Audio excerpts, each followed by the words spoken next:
Hey guys, welcome back to the Unsavvy Budgeter. For those of you that are new to this channel, my name's Cindy and I take you along with me on my debt-free journey to pay off over $71,000 in credit card and student loan debt. In this video, we're finally calculating our net worth, so stay tuned for that.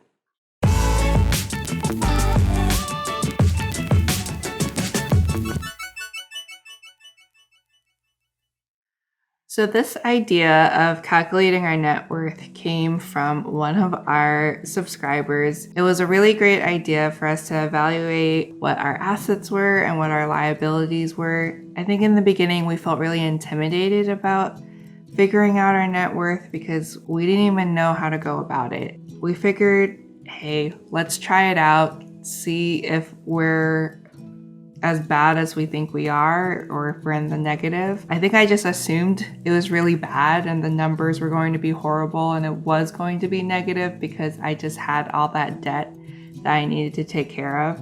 But surprisingly, I did feel better after evaluating what our net worth was because I really didn't think that we had any assets or we were worth anything. I have to give a lot of credit for hubby for doing a lot of the research because he is a great teacher and he was able to teach me about how our net worth breaks down, and we talked about what our different assets were and what our liabilities were. So he really educated me on this. And I thank you guys for really motivating us to just have a different perspective about our finances and our income. So I really can't wait to share with you guys what we've learned and what we have evaluated. All right, so we put our net worth breakdown in an additional tab for our Google Sheets budget. It's probably not as beautiful as the dashboard, but I think over time it will be improved as we get the hang of this. So far we listed our assets, and when it came to how we broke down the months, we only decided to show where we stood as of January 2020, and then we showed month to month for all of 2021 up to present day in June. And when it comes to what we evaluated to be our assets, we listed the following. We have cash, checking accounts, savings, other, and then we have a line item to add up our total cash or cash equivalent. Then we evaluated our property based off of Zillow estimates, our automobile based off of the Kelley Blue Book estimates, and then we have an other for anything that we haven't accounted for. So those are our total use assets. When it comes to investments, we have it broken down into 401k, IRA, HSA, stocks, stock incentive grants that we get from work, cryptocurrency, and also another line item for other for anything that we haven't accounted for. So those are our total investments. So going over on where we stood as of January 2020, we decided to evaluate where we stood based for most of our assets as of the first day of the month. So cash, we didn't have anything. Checking accounts back in January 2020, we had close to $400. Nothing in savings, nothing in other. So that gave us a total of $396.89 for our total cash.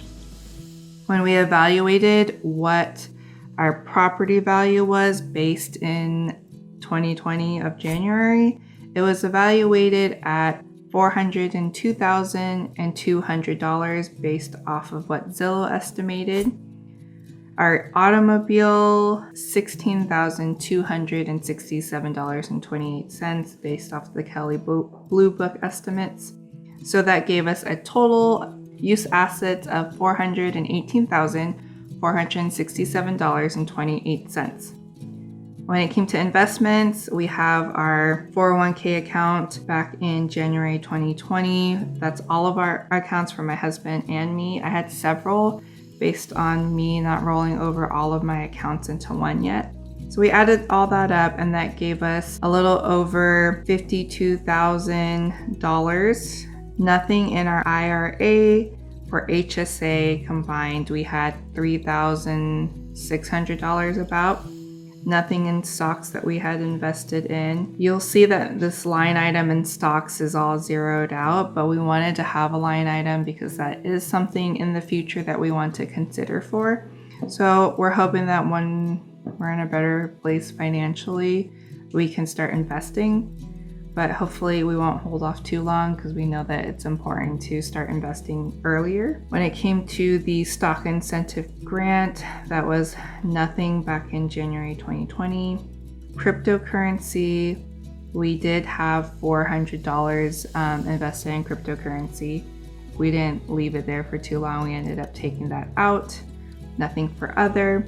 So as of all of 2020, our total investments was at $56,703.15, but all of our total assets added together, so the total cash, total use assets, and total investments, that equated to $475,567.33.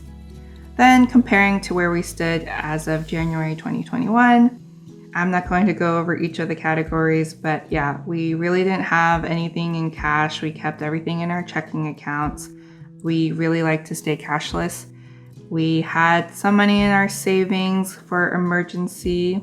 And as you can see, our property values fluctuated a little bit back in January 2021, but from that point on, it continued to go up. Our car value, it usually depreciates over time.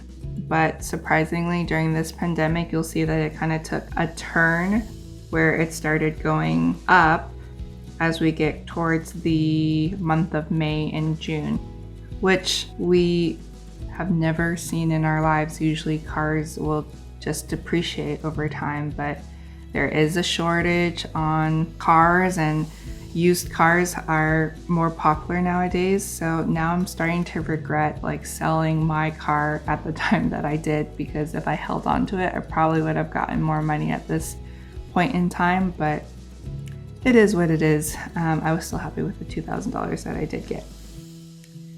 And then when it came to 401k, that started to drastically change in 2021 because I started contributing to my 401k account eventually, and then my husband started contributing more to his company's account.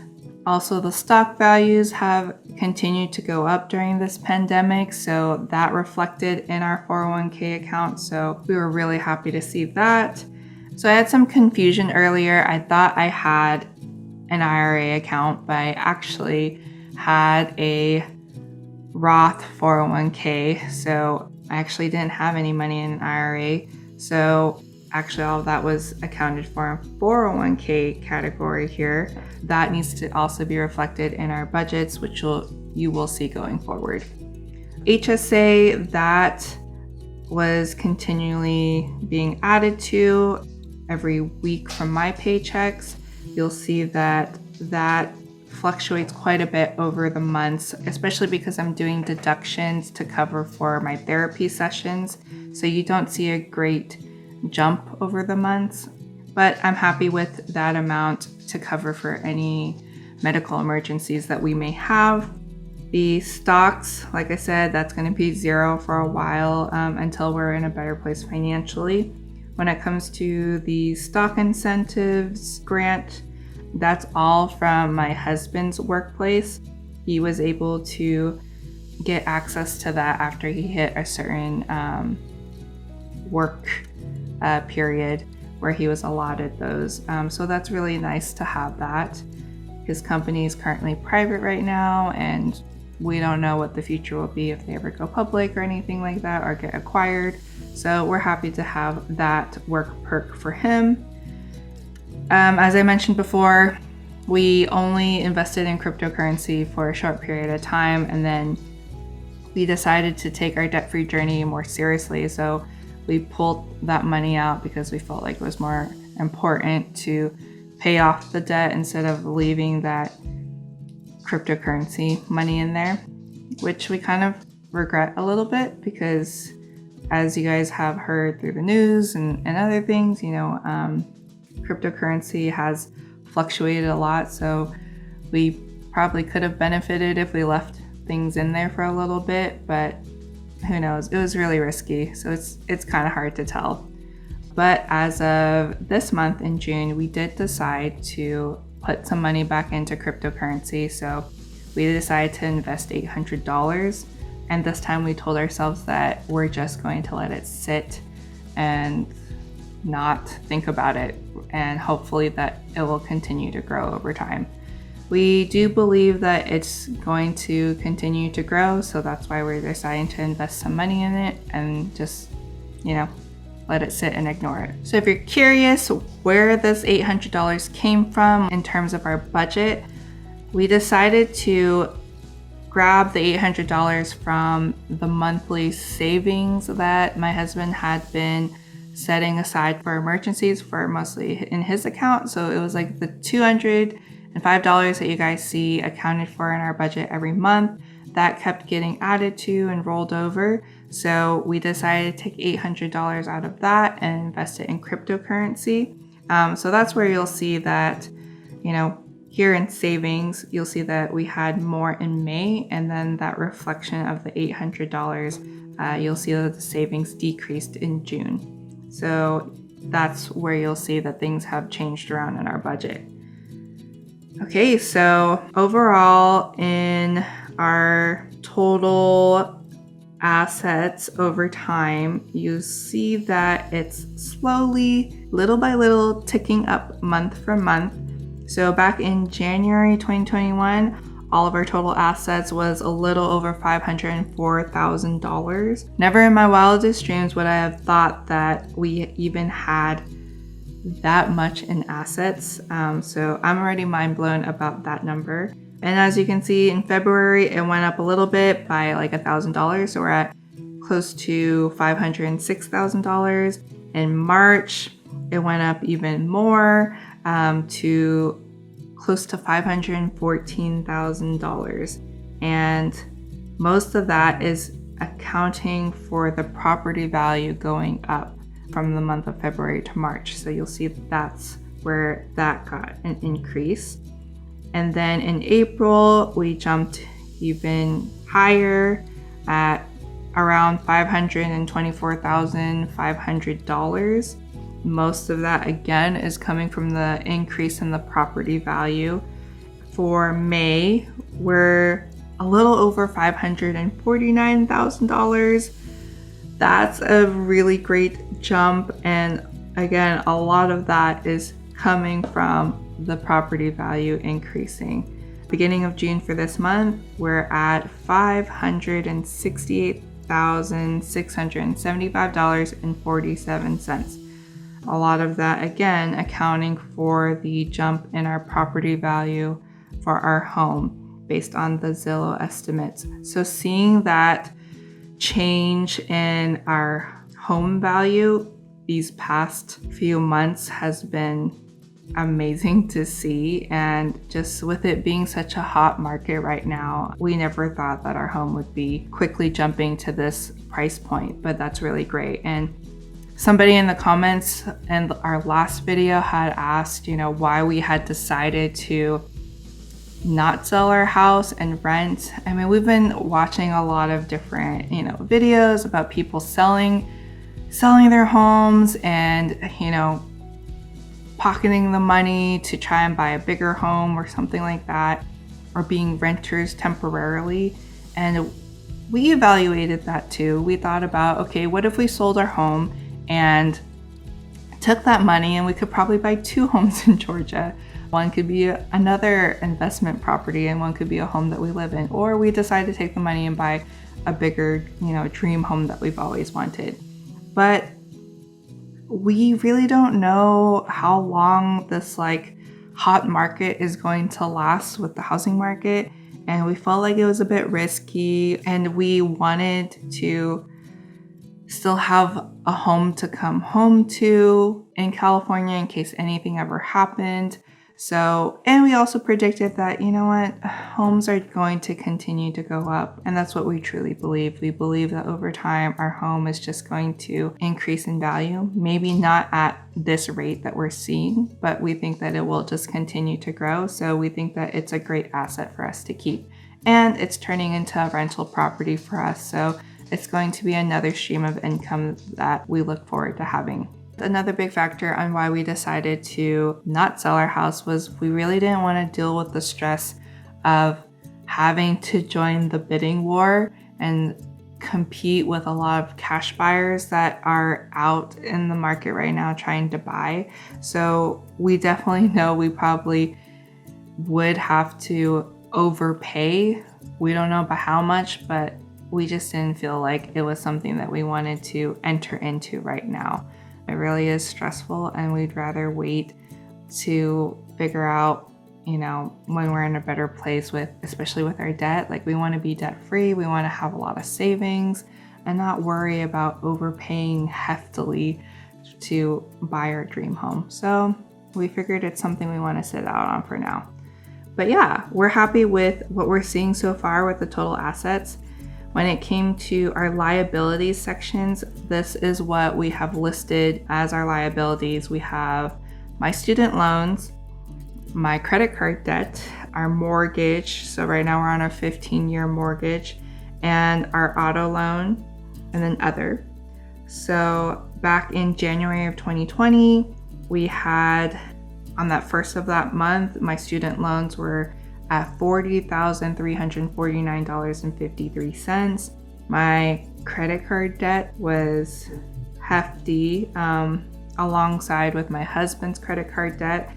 We were looking at $54,207.49. Then we had our mortgage at $189,012.53. My husband still had a lingering auto loan that he needed to pay off. So it was $1,014.94, which we shortly paid off after that. So we're glad to be done with the auto loan. Jumping forward to January of 2021, things are looking slightly better in the student loans. We were at $38,207.53. The credit card debt a year later had dropped significantly down to close to $32,000. Our mortgage dropped down to $178,000 and some change. And no more of the auto loan and nothing for other.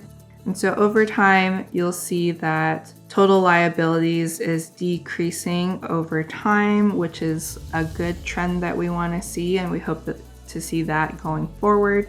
So back in January of 2021, we were looking at a total liabilities of a little over $248,000.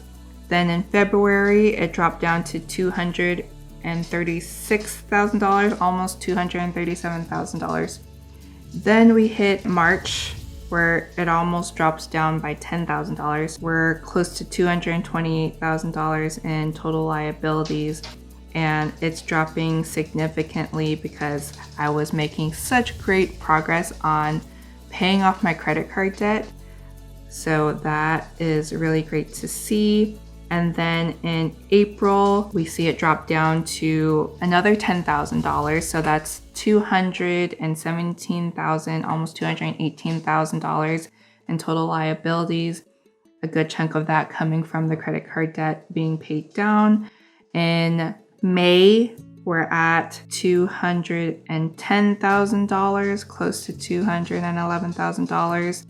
That by that time, I'm done with the credit card debt. So I was able to pay off the remaining. I was able to make a little dent in the student loans.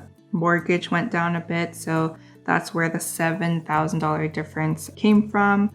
And then as of this month, January, we're at a little over $208,000 in our total liabilities, a little bit more progress on the student loan payments, no more credit card debt, a little bit of a dent in the mortgage that is pretty consistent. We pay the same amount month to month, although it did go up a little bit just because of property taxes and things like that. So you'll see that accounted for in our budget updates as well as closing out our budgets. And the next section, we do the math where we take our total assets and subtract our total liabilities to give us our net worth.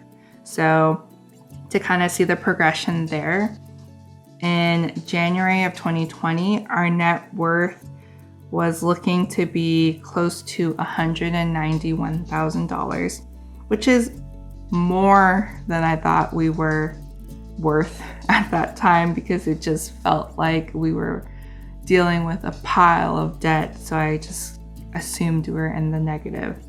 And then in January 2021, fast forwarding a year, our net worth has increased to a little over $256,000, which is a significant increase. That's like what? Like close to $60,000 increase in a year. Then in February of 2021, we're looking at $269,000. And then in March, we're at a little over $286,000.